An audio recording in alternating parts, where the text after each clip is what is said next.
Hello everyone and welcome back to RS only. So last class के अंदर जैसा कि आप लोगों को पता है हमने हाई कोर्ट का हमारा पूरा वो कंप्लीट कर लिया था, प्लस हमने लोअर कोर्ट्स भी देखे थे कि किस तरीके से हमारे यहाँ पर जो डिस्ट्रिक्ट जुडिशरी है वो फॉलो अप करती है, कौन हमारे ऑफिसर्स होते हैं, किस तरीके से वो टाइप्स ऑफ कोर्ट्स होते हैं। All of those things we have seen. हमने पीवाईक्यूज डिस्कस किए, हमने कुछ एक्सपेक्टेड क्वेश्चंस भी वहाँ पर डिस्कस कर लिए थे।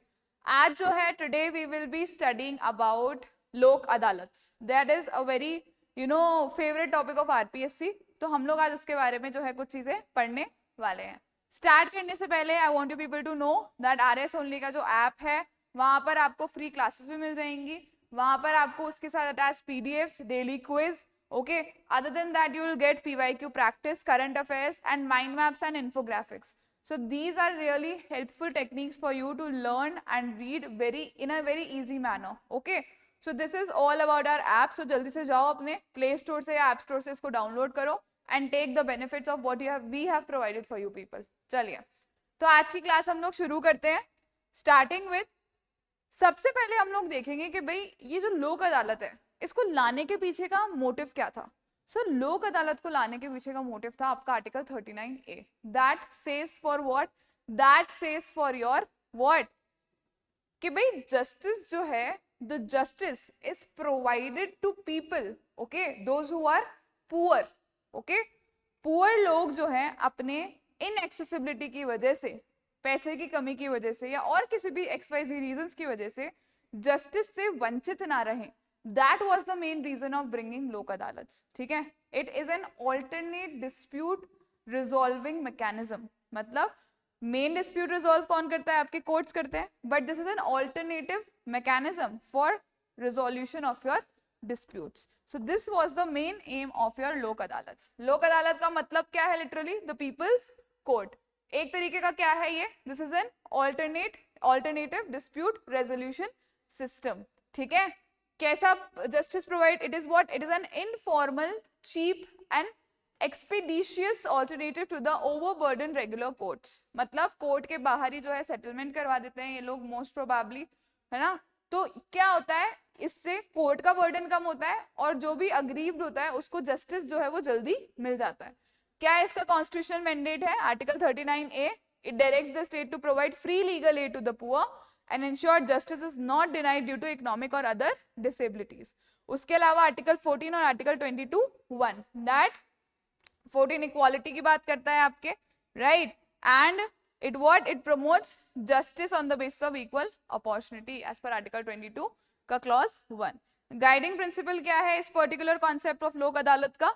that the system is based on Gandhian principles, ठीक है। the system is based on what? Gandhian principles. That is of what? Antyodaya. Okay. So this is the basic concept of your Lok Adalats. Now, what is the statutory status and organization of these Lok Adalats? Yes. So सबसे पहले ये जो ये लोक अदालत establish हुई हैं, ठीक है। So they were given statutory status under your Legal Services Authorities Act of 1987.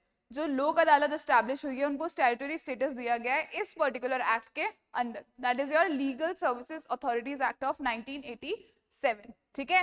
National level के ऊपर जो आपकी नेशनल लीगल सर्विसेज अथॉरिटी है दैट इज योर नालसा, ठीक है। It monitors the legal aid programs and lays down the policies, okay.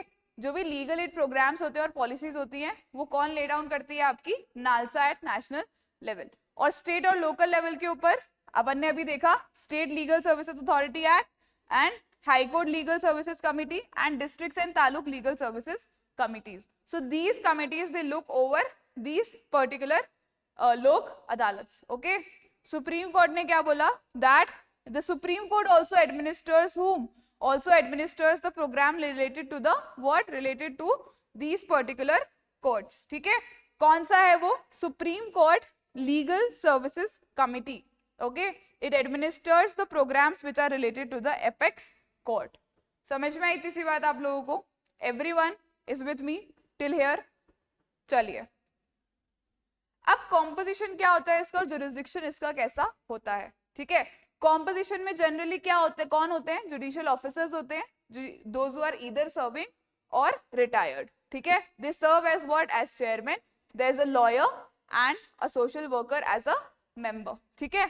Jurisdiction कहाँ कहाँ पर होता है इसका, any case pending before any court and any matter at the pre litigation stage not yet brought before the court. मतलब अगर कोई भी मैटर है किसी भी कोर्ट के सामने पेंडिंग है तो they can take it up, okay, they can take it up, the Lok Adalat can take that particular case up.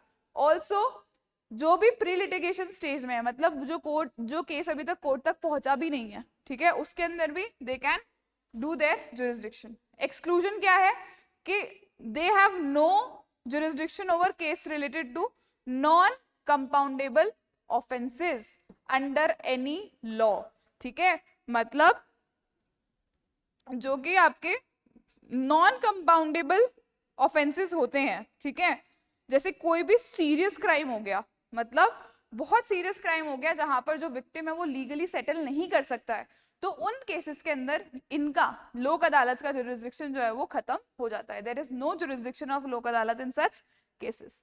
इतनी बात सबको समझ में आई। Now what are the powers and procedures, ठीक है, सिविल कोर्ट की पावर्स होती हैं यहाँ पर, ठीक है। Under the code of civil procedure it holds the powers regarding first summoning and enforcing attendance of witnesses। मतलब the Lok Adalat can summon and enforce the attendance of witnesses कि भाई जो भी यहाँ पर गवाह है उनको आना है, उनको यहाँ पर अपनी प्रेजेंस लगानी है। Then discovery and production of documents कि भाई जो भी यहाँ पर वैलिड डॉक्यूमेंट्स है जिसको हम एज अ जो इस केस का जो है वजूद बनाती हैं, तो that should also be presented in front of the Lok अदालत। रिसीविंग एविडेंस ऑन एफिडेविट्स, ठीक है, एविडेंस अभी जो एफिडेविट्स में मिलते हैं that can also be taken. अब ये किस में है, civil code of civil procedure के अंदर के जो ये तीन बेसिकली पावर्स हैं या प्रोसीजर्स हैं that can be done by your Lok Adalat. Then procedural flexibility, कोई भी strict application of procedural laws like the civil court नहीं है यहाँ पर, ठीक है, मतलब strict application of procedural laws नहीं है, ठीक है, बहुत स्ट्रिक्टली फॉलो नहीं करते हैं प्रोसीजर्स को, ओके। इनफॉर्मल है नेचर के अंदर, राइट, पार्टीज जो है वो डायरेक्टली इंटरेक्ट करती हैं विद द जज, राइट, विट इज जो कि यूजुअली रेगुलर कोर्ट्स के अंदर पॉसिबल नहीं होता है, राइट। रेगुलर कोर्ट्स के अंदर parties have to talk to the जज through their advocate, right, through their lawyer, but यहाँ पर जो है पार्टीज डायरेक्टली जो है वो जज से बात कर सकती हैं, unlike the normal similar courts. Moving on the award, मतलब जो डिसीजन होता है, ठीक है। अब डिसीजन किस फॉर्म में आता है, मतलब जो भी डिसीजन इस पर्टिकुलर लोक अदालत में लिया जाएगा उसका अगर कोई मतलब उसकी कोई अगर अथॉरिटी नहीं होगी तो जो लोक अदालत का जो मेन पर्पस है वो तो किल हो जाएगा, राइट। सो द अवार्ड और the decision of the Lok Adalat has certain legal degree, okay, legal weight होता है इसके अंदर जो कि degree of a civil court के जितना माना जाता है, ठीक है। द अवार्ड और the decision of the Lok Adalat it is considered to be equivalent to the degree of a civil court, ठीक है, तभी तो उसमें वेट रहेगा ना। Every award is final and binding on all parties to the dispute, मतलब जो भी अवार्ड वो देगा, जो भी डिसीजन वो देगा that is final and binding on all the parties those are involved in the dispute. No appeal lies to any court against the award of the Lok Adalat, यहाँ का जो एक बार हो गया उसकी कोई अपील नहीं है आगे, ठीक है। कंसेंशुअल डिसीजंस जो होते हैं वो कंसेंसस के थ्रू रीच किए जाते हैं, ठीक है। The decisions are reached through negotiation and conciliation. There are no victors or vanquished. मतलब there are no winners or losers. दोनों पार्टी की जो है सहमति से, दोनों पार्टी की बातचीत से जो है वो डिसीजन लिया जाता है, ठीक है। Moving on, benefits of Lok अदालत क्या है? नो कोर्ट फीस, सबसे पहली चीज, एक्सेसिबल बना दिया इसने किसको? जस्टिस को, right. If a court fee has already been paid, the amount is refunded if the dispute is settled at a लोक अदालत। मतलब अगर कोई कोर्ट के अंदर चला भी गया है ना और अगर वो लोक अदालत में जाकर सेटलमेंट कर लेता है तो उसकी जो कोर्ट फी लगती है ना वो भी वापस से रिफंड कर दी जाएगी। समझ में आई बात? स्पीडी जस्टिस होगा, जल्दी से जस्टिस मिल जाएगा, वार्तालाप के थ्रू फटाफट दोनों पार्टी सॉल्व करने की कोशिश करेंगी, ठीक है।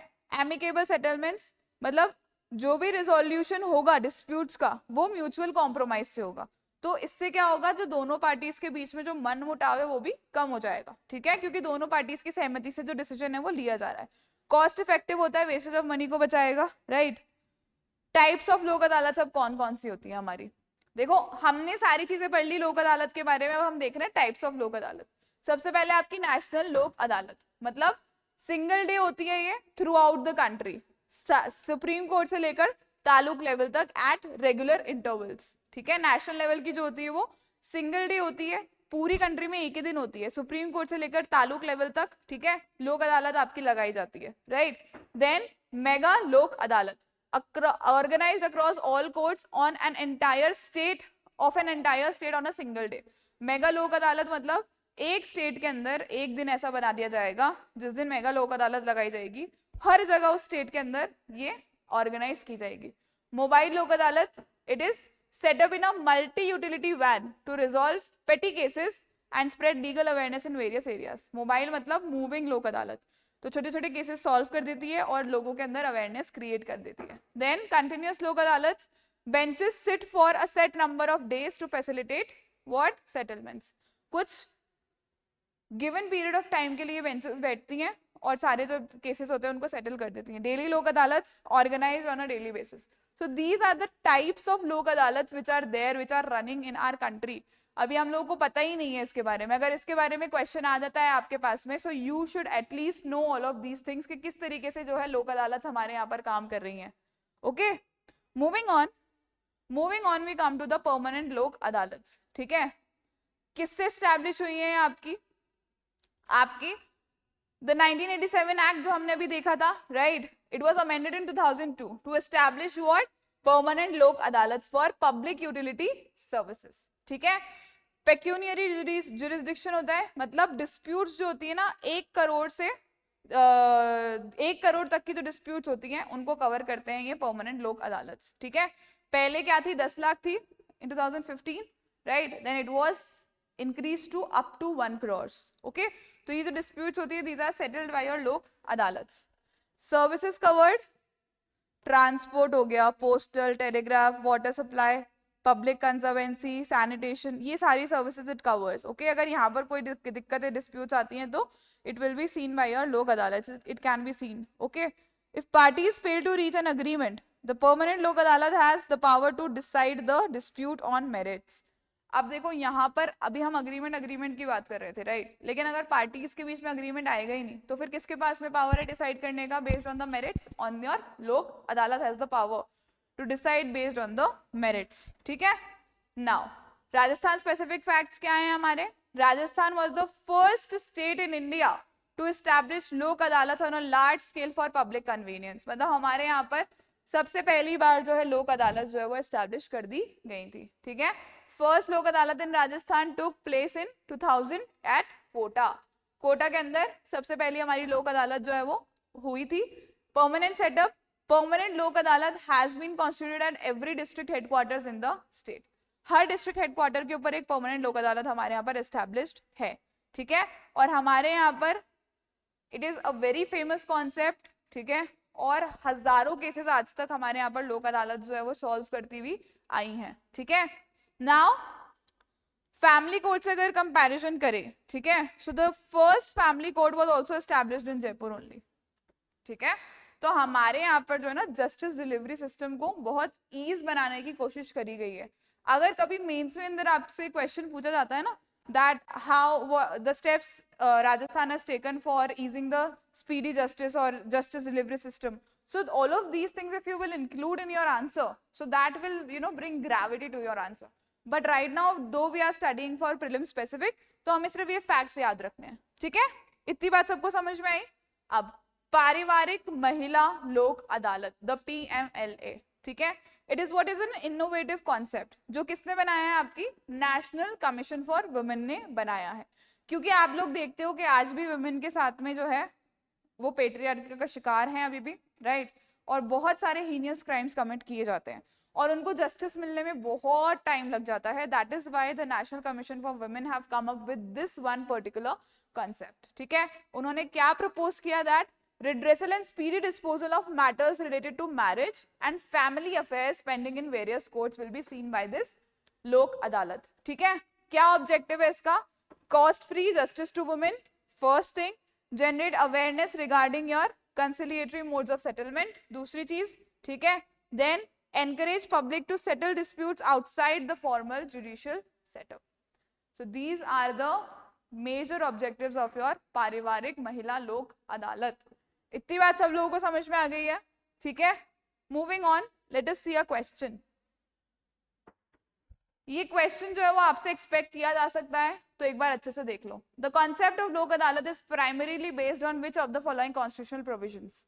कौन सा देखा था हमने? It is based on article 39A which talks about your free legal add. आगे चलते हैं हम. लोक अदालत were given statutory status under which act? कौन सा एक्ट था? Your legal services authorities act of 1987. Okay, आगे चलते हैं. Consider the following statements regarding the award of a lok adalat. It is deemed to be decree of civil court, correct. It is applicable before the high court. Appealable before the high court, no. It is binding on all parties, correct. First and third statements are correct. So your correct option will be option number A, 1 and 3 only. Okay. So this was all about your lok adalats, and I hope that this was clear to you people that how the lok adalats operate in Rajasthan. ठीक है, और किस तरीके से ये चीजें हमारे यहाँ पर होती हैं, and what is the main objective of making such lok adalats. ठीक है. So on this note we will be ending today's session, and I hope this was very insightful for you people. कोई भी doubts queries है comment section में comment करके बता दो मुझे, और हमारे जो डिस्क्रिप्शन बॉक्स में एक लिंक दिया हुआ है, आप लोगों को उस लिंक के ऊपर जाओ, and there you can fill a Google form जिसके अंदर आप लोगों को एक काउंसलिंग सेशन अटेंड करने को मिलेगा, जिसमें आप जो भी आपके डाउट्स हैं वो you can come here and solve with us at RS only. ठीक है. So this was all about today. We will meet again in our next session. कोई भी अगर आपको और डाउट्स हैं, कुछ आप और चाहते हो, तो you do let me know in the comment section so that we can work out on that one particular thing as well. Till then अच्छे से पढ़ते रहो, प्रिपेयर करते रहो, प्रीलिम स्पेसिफिक पढ़ना स्टार्ट कर दो. All the very best. Thank you so much.